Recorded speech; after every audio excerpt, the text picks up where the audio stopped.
Cuando nosotros observamos o leemos, y no voy a remitirme solamente al canon que llaman Biblia, cuando observas la literatura en muchos ámbitos, no toda, pero en muchos ámbitos, por eso Pablo dice, la escritura es inspirada por Dios, ¿sí? Como lo traducen, pero él no está diciendo la Biblia porque la Biblia no existía en el tiempo de Pablo, no se había establecido el canon. Entonces, ¿a qué literatura se refería? Era poco los que escribían, y cuando tú escribías estabas inspirado, algo te estaba fluyendo. Entonces, cuando Pablo escribe, no es el problema de que lo que él escribe esté equivocado.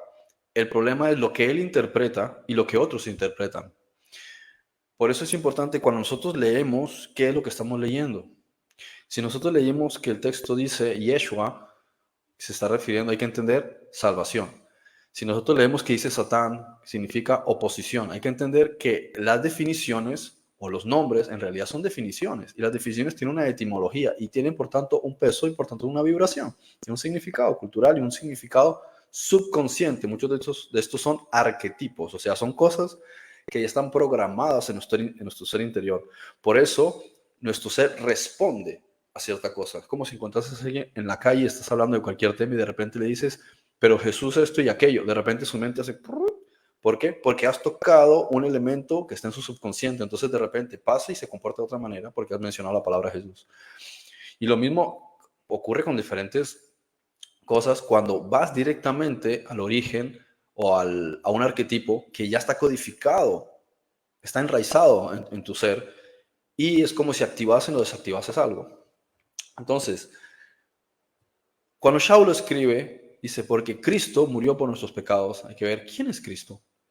Porque unas veces dice Cristo y porque otras veces dice Yeshua. ¿Sí? Cuando dice Cristo estamos hablando de la conciencia y nosotros todos somos una red de conciencia. Así que todos nosotros, ¿sí? Como le dice él en otro momento, fuimos destituidos de la gloria de Dios. Pero cuando él dice la gloria de Dios, uno debería pensar, ¿cuándo estuvimos dentro de la gloria de Dios? ¿En el jardín del Edén? Yo estuve en el jardín del Edén, no se supone que fue Adán. Entonces, ¿por qué nos incorpora a nosotros? Porque no se está refiriendo a un individuo, se está refiriendo a que nosotros somos una red de conciencia que estábamos en un estado en el cual nosotros producíamos según una mente recta. Y eso es analogía del estado en el que estábamos antes de que este universo existiese. Entonces, el Cristo, que es todos nosotros con la mente recta, cometimos una transgresión. Bueno, aquí a veces hace diferencia entre transgresión, que viola la ley, y después pecado, que el pecado no es otra cosa sino el resultado kármico, o sea, causa-efecto, pero no en un sentido que te haya gustado, porque hay causa y efecto en muchas cosas positivas, sí, también. Entonces, hay una emoción, hay un pensamiento, hay una acción, hay una palabra que se produce en cierto momento y produce un resultado. No nos gusta, entonces el problema es lo que ha ocurrido adentro. De modo que nuestra vida es el resultado de las decisiones, los pensamientos, las emociones, las palabras que venimos utilizando. Pese a que hemos estado en un estado de conciencia mucho más elevado con anterioridad, hablando en el sentido de los eones, en cierto punto hubo decisiones, sea individuales o de la red colectiva, que implicaron que pese a estar en ese estado elevado, caímos. Entonces sufrimos todas estas formas de sufrimiento, como decía Siddhartha Gautama, Buda. ¿Sí? Esta realidad que es el sufrimiento. ¿Cuál es la raíz del sufrimiento y por qué hay sufrimiento? Hay un karma, pero ¿desde qué punto, o sea, de qué momento empieza a haber sufrimiento? Y ese sufrimiento es a lo que se refiere el met o el mot, el morir. Por eso dice, moriréis de muerte, que lo traducen como muerto morirás, ¿sí? O sea, si comes del árbol morirás. Ciertamente morirás, creo que traducen también. Entonces, ¿qué es mot tamot? Vas a estar en un estado de separación de ese estado de gloria, cuando tú puedes usar tu mente para crear la vida que quieres, a diferencia de cuando tu mente es el resultado de una mezcla de paradigmas que van a producir es sufrimiento en tu vida, o sea, muerte. Y eso lo podemos ver en muchos niveles. Si lo vemos en un nivel mucho más elevado, o sea, al principio de los eones, es la decisión que toma la red colectiva, esto que llama el gnosticismo Sofia, ¿sí? Que se supone que es sabiduría, pero no actúa de forma sabia. ¿Pero por qué no actúa de forma sabia? Porque no tenía un precedente, no se imaginaba las consecuencias que iban a haber en función de tomar ciertas decisiones. Por eso habla del prepensamiento y del pensamiento anterior, ¿sí? Entonces, todo esto son decisiones que nosotros tomamos y esas decisiones implican un resultado. Cuando ese resultado nos causa dolor, el arquetipo que se utiliza es muerte. De hecho, por eso muchas veces encontramos en este tipo de escrituras que habla de perdición, ¿sí? Habla, eh, por ejemplo, del abismo, habla de Belial, habla de esclavitud. En realidad en hebreo es lo mismo. La palabra en hebreo es lo mismo. Es abadum.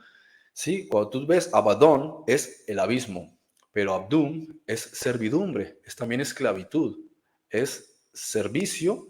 Fíjate, interesante servicio. Dice los que sirven, los que trabajan. Trabajo es abodá, es la misma palabra. ¿Sí? Entonces dice, y serán llevados a perdición, serían llevados a abdún. Así que cuando vas analizando todo eso y que dicen, habla de la muerte, ¿sí? El abad o el siervo, el esclavo, todo es lo mismo. No es la desaparición, como algunos piensan, la muerte es desaparición, no.